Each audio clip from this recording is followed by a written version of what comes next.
Да излезеш на световния пазар, това е може би едно от най-вълнуващите, но и, нека си го кажем, най-рискованите неща в бизнеса. Точно за това днес ще влезем в ролята на истински изследователи. Тръгваме заедно на експедиция, за да начертаем карта на този, доста сложен процес. Сигурно този въпрос си го задават много предприемачи. Но, чакайте малко, преди да започнем да стягаме багажа, трябва да сме наясно с нещо много важно. Не става въпрос просто да отворим офис в друга държава. Точно така. Всеки нов пазар е... той си е цяла една уникална екосистема. Има си свои правила, свой климат, своя собствена, неповторима култура. И успехът, разбира се, зависи изцяло от това доколко можем да се адаптираме и да намерим правилния път в тази, да я наречем, непозната среда. Добре. Ето е и първата стъпка от всяка една експедиция – подготовката. Просто е, преди да потеглим на където и да е, трябва да проучим терена. Защото успехът в международния бизнес в крайна сметка зависи точно от това – да разберем новата среда, в която отиваме. И така, откъде започваме нашето проучване? От политическия и правния пейзаж. Това са, ако щете, фундаменталните правила на играта. Те определят всичко – какво може да се направи и какво просто не е възможно. Добре, за да се ориентираме в този пейзаж, първо трябва да си изясним нещо ключово. Имаме два основни играча тук – страната домакин, т.е. тази, в която отиваме, и страната гост, нашата си, родната страна. И ето тук нещата стават интересни, защото между тези два субекта почти винаги има някакво напрежение. Помислете, от една страна, страната домакин страни да защити своя суверенитет, своята икономика. От друга страна, компанията гост е контролирана от централата си и си има свои собствени цели. Задачата на всяка международна компания е да намери точния баланс в това напрежение. Разбира се, всеки изследовател трябва да е подготвен и за препятствия. И тук виждаме един вид чеклист на най-често срещаните бариери. И те могат да дойдат както от родната страна, така и от приемащата. Говорим за неща като експортни квоти, протекционистични закони, мита, такси. Списъкът е дълъг. Сега, нека поговорим и за най-лошия сценарий. Това са рискове, които, да, редки са, но ако се случат, могат да доведат до загуба на абсолютно цялата инвестиция. Говорим за наистина крайни мерки, които едно правителство може да предприеме. Всеки инвеститор трябва да е наясно с тях и да ги оцени. И не, това изобщо не е само някакъв теоретичен проблем от учебниците. Вижте този цитат. Дори в съвременни икономики, като българската в онзи период, политическата нестабилност се определя като основен риск. Това е реален фактор, който големи институции като Европейската комисия следят много-много отблизо.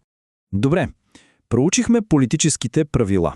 Време е за следващата стъпка от нашата експедиция – да картографираме икономическия терен. С други думи, да видим дали тази нова земя е плодородна за нашия бизнес. Вижте, икономиките не са статични. Те се развиват и обикновенно следват определен път. И ако успеем да разпознаем на кой етап се намира една страна, това ни дава огромно предимство. Помага ни да видим какви са реалните пазарни възможности, дали има пазар за селско-стопанска техника или пък за супермодерни и високотехнологични услуги. Но за да се ориентираме правилно, не е достатъчно да гледаме само БВП, нали? Икономическият компас на всеки изследовател трябва да следи и други неща. Ключови показатели като разпределението на доходите, платежният баланс, т.е. колко пари влизат и излизат от страната, и разбира се, търговската политика. Ето тези неща ни дават истинската реална представа за пазарния потенциал. Хайде да го видим с един съвсем реален пример. Взимаме 2016 година. Средният месечен доход в България тогава е бил 420 евро. И това не е просто някаква си статистика. Тази цифра директно ни казва какви продукти и услуги може да си позволи един средностатистически потребител. А това, разбирате, е абсолютно решаващо за всеки бизнес. А сега вижте това. Просто е невероятно какви огромни разлики в покупателната способност може да има дори между съседни държави. По същото време, разликата в средния доход между България и Гърция е над 4 пъти. Представяте ли си? Това на практика означава, че една и съща маркетингова стратегия, приложена в двете страни, ще бъде, меко казано, напълно неефективна.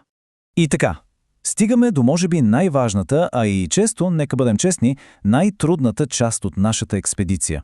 А именно, да разберем хората. техните вярвания, техният начин на живот. Културата, тя е истинският паспорт към успеха, ключът към изграждането на реална връзка с пазара. Това тук е една от най-известните дефиниции за култура и според мен е перфектен ориентир за нашето проучване. Колективно програмиране на ума. Какво означава това? Ами не става въпрос за индивидуални вкусове, а за онези споделени модели на мислене, които оформят цялото общество и го отличават от друго. Защото истинското разбиране на една култура е много повече от просто заучване на факти. Давам пример. Едно е да знаеш какво ядат хората в дадена страна. Това е фактическо познание. Но е съвсем друго да разбираш защо го ядат и какво значение има храната за тяхното общество. Ето това е вече интерпретативното познание, скритото значение. Добре де, но как да тълкуваме тези скрити значения? За щастие, имаме си инструменти. Един от най-мощните е разработен от един човек на име Герт Хофстаде. Неговия модел ни дава нещо като рамка, конкретни измерения, по които можем да сравняваме различните култури. Хайде да видим как работи този модел. Поглеждаме едно от измеренията – дистанция от властта. Какво виждаме? В България резултатът е доста висок, в Испания също. Това означава, че иерархията се приема по-лесно. А вижте Дания, резултатът е много нисък, обществото е много по-равнопоставено. И това, разбира се, има огромни директни последици. За всичко, от стила на управление в една фирма до маркетинговите послания, които ще работят. И така, проучихме политическия терен, икономическия, културния, събрахме много информация. Сега е време да обединим всичките си открития. Време е да начертаем финалната карта на нашата експедиция. И как става това? Ами, ето един прост 4-стъпков план. Това е нашият начин да превърнем всички тези сложни данни в една ясна, разбираема и най-вече приложима карта.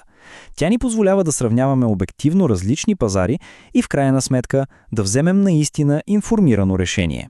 Защото това е крайната цел на цялото ни пътуване, нали?